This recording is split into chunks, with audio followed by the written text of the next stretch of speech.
Hiniling na raw ng Amerika sa ating Department of Justice na i-extradite o dalhin sa kanilang bansa si Kingdom of Jesus Christ founder Pastor Apollo Quiboloy.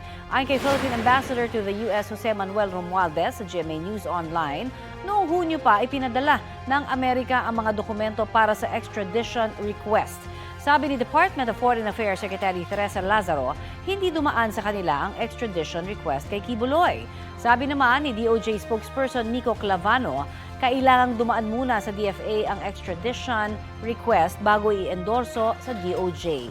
Kaya wala pa silang formal na natatanggap.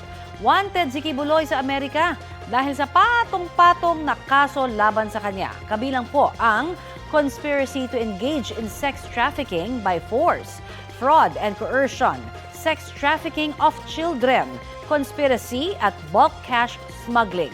Nakakulong ngayon si Quiboloy sa Pasig City Jail para sa mga kasong child and sexual abuse at qualified human trafficking dito sa Pilipinas. Dati nang itinanggi ng pastor ang mga paratang sa kanya.